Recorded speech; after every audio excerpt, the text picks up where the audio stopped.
Today, I want to talk about getting a second opinion in your legal matter. Sometimes, in the course of your family law matter, it can feel like you're spending a lot of money and you're not making much progress. This can be extremely challenging to accept as the client because you're not necessarily getting a full overview of everything that the lawyer has done and why they've done it. A lawyer typically is not going to take the time to explain everything to you because that would cost you way too much money. I'm going to link right now to my video about what to expect from traditional representation services. And that will explain a lot more of what you can expect from a lawyer. That said, when you're not making any progress or you feel like things are getting a little more escalated than they should, or you wonder if your lawyer is really considering all possible avenues for resolution, then you might be in a position where it would be beneficial to you to seek a second opinion. My name is Laurel Dietz, and I'm a family law lawyer in Victoria, British Columbia. I'm the owner of Alinea Legal Coaching, which is an exclusively legal coaching based family law firm located in Victoria, BC, but serving clients throughout British Columbia. Join me on my mission to create 100 YouTube videos for people going through separation and divorce so that they can use it as a resource to help guide them along the path to resolution. Separation and divorce can be a really isolating and difficult time, and these videos are meant to provide a little bit of guidance, a little bit of comfort, a little bit of support. They could be used potentially for anybody, anywhere going through separation and divorce. So if you are watching this as a friend or a family member, please share this resource with your friend going through divorce. Okay, so second opinions, what are they? Different lawyers will take different approaches to what a second opinion is. So you need to know going in what it is that you want coming out of a session with a lawyer providing a second opinion. Traditionally, second opinions might be about a very targeted legal question that you're just not sure about. And then the lawyer doing the second opinion might do a full case review of the legal issue and give you, weigh your options, your pros and cons of, or likelihoods of success coming out of some sort of legal issue. Part of that process would be producing a several page report for you and delivering that to you. That's sort of when I began practice about 15 years ago. That was the standard operating procedure for a second opinion.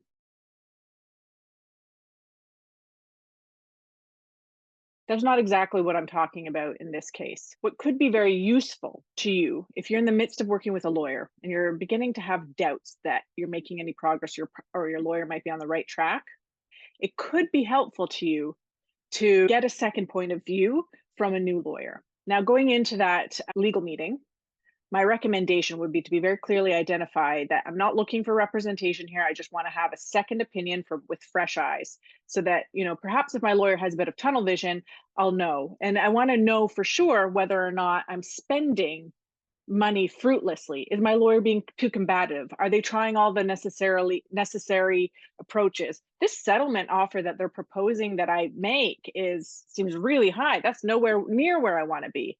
Does my lawyer really know what they're doing? Those kinds of questions, like, let's be honest, they all come up. They come up when you're working so closely with someone, you're really trusting that they're professionally competent. But how are you supposed to judge? How are you supposed to know? You can't know unless you've been to law school and you've practiced. And then why would you be using that lawyer in the first place? Anyhow, so what I'm suggesting is that if you are feeling like you have doubts with your current lawyer, don't take steps to burn bridges. Try to find out if they're on the right track. So what could be useful? Set up a meeting, a consultation with a new lawyer, fresh eyes, someone who is experienced in the field, and provide them with a brief of your situation. Don't just go in and ask them point blank, like, I set up this meeting, I didn't tell you anything about me. As I said in one of my previous videos that I'll link right now, which is how to use your legal services, get the most out of your legal services. You will want to make sure that you have provided that lawyer with everything they need to know about your situation so that they can tell you and give you a sense of if your lawyer is on the right track. What might be helpful to provide would be letters from your lawyer, if your lawyer's produced any court documents or any, financial, anything that kind of organizes your case. If your lawyer hasn't done that, that's not to worry, but providing some documentation, some product that the lawyer has has done. So letters to the other side might be helpful. If you don't have anything, you just provide a synopsis to the lawyer and see what's your take on my situation. Do you think I should be offering this much? How can I move forward? Is my lawyer taking reasonable steps? Is this standard? Is this typical?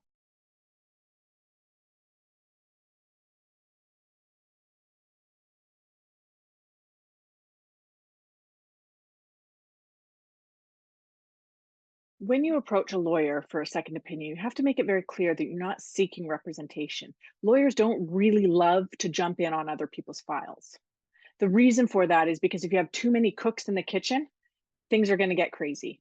There's many different ways to achieve different outcomes. Different lawyers will have different styles and they're going to approach things differently. They're going to take steps that kind of cater to their strong suit, right? They're going to run their file in the way that they have found to be successful on other files.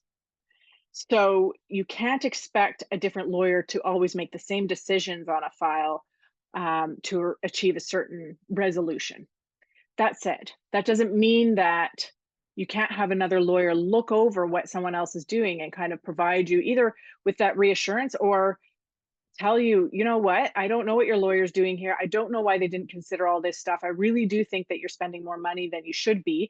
You really should cut ties with this lawyer and you should seek out new representation. But you don't want to be asking your second opinion lawyer to be giving advice to your first lawyer. That's just going to create a whole new conflict and a whole lot of bad feeling for everybody involved. There can only be one person in charge of the file, not two, not three. Now, if you're working with a lawyer as a legal coach as opposed to full traditional representation, you're going to be provided at every step of the way with a level of education and training for yourself to be able to make your own decisions. So you're going to be a little bit more up to speed with why certain decisions or steps are being taken. If you're in that traditional representation model, then it could be useful to you if you are kind of coming to the end of your rope financially and your lawyer doesn't seem to be able to get your file across the finish line, or um, you're just really questioning what they're doing. It could be helpful to get a second opinion to say, you know, is this lawyer out to lunch or should I stick with them? There are a lot of times that I have said, like, it doesn't look like progress is being made on your file, but your lawyer is taking all the right steps. And it just is time consuming and it is expensive. And if you jump ship too soon, that sends a red flag to the other side. That red flag is not just a red flag for the other side, it's also a red flag if you're in the midst of court proceedings, it's a red flag for the court. In the legal world, changing lawyers too many times or even once is a concerning sign. Lawyers are not allowed to disclose what goes on between them and their client. That's privileged. Ultimate confidential information. So when you see a breakdown in a relationship between a lawyer and their client, it means something. It's significant. So the lawyer will always, oh, nothing wrong here for whatever reason, I've had to part ways or something to that effect. From the outside, when you don't know what's going on and you see a client leave their lawyer or a lawyer get rid of the client, we don't know which way it went necessarily because a lawyer will never say and a client might not never say either.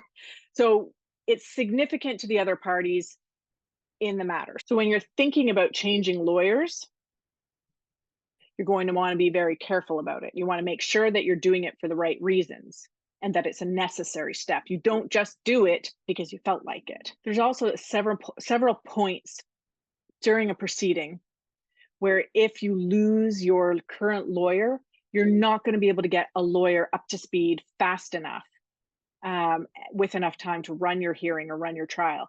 And you may or may not have, may or may not be able to get an adjournment of that proceeding. And it may or may not be something that you want an adjournment of that proceeding in the first place. So again, you want to take whether or not to let your lawyer go very seriously. I do recommend if you're thinking about it to get that second opinion before you do so. Because often with really complex legal matters that are, got a lot of pieces moving, you're going to want to have one controlling mind over the whole strategy, the whole lifespan of the file. That's the ideal circumstance if you have the right, not even if you have the right person, if you have a very if you have a competent, good lawyer. And just to clarify that word competent, all lawyers have to have a level of competency in order to provide legal service. That's what law school and articling is about. We have to write the bar exam and then we practice for years. So there will be a level of competency throughout the bar. The question is whether or not they are being effective for your case. Every lawyer will make mistakes at times. Everybody is just human, and you might have someone who just doesn't understand the nuances of your situation, or you might feel that there's a personality clash. You're not quite able to communicate well with your lawyer. So there's all sorts of things that can lead to a breakdown in a lawyer-client relationship. From the client's side, if the lawyer is doing a good job for you, you may benefit from getting perhaps that second opinion before you just ditch them, because that could have a profoundly negative impact on the ultimate outcome of your case. So you don't know what you don't know. And if your only point of contact in the legal system has been this one lawyer, and they're the only one giving you information about certain things, or maybe you're seeing some stuff online and it's not quite what the lawyer is saying, then perhaps it is useful to you if you talk to another lawyer and they can reaffirm or reinforce what your first lawyer is saying to you. And that might give you the confidence that you need to continue on with them if necessary. Or if you've run out of money, it might give you the confidence to say to your lawyer, look, I can't keep paying these legal fees. We're going to have to part ways. I appreciate everything you've done so far, and I would like to see it through, but I'll have to do it myself.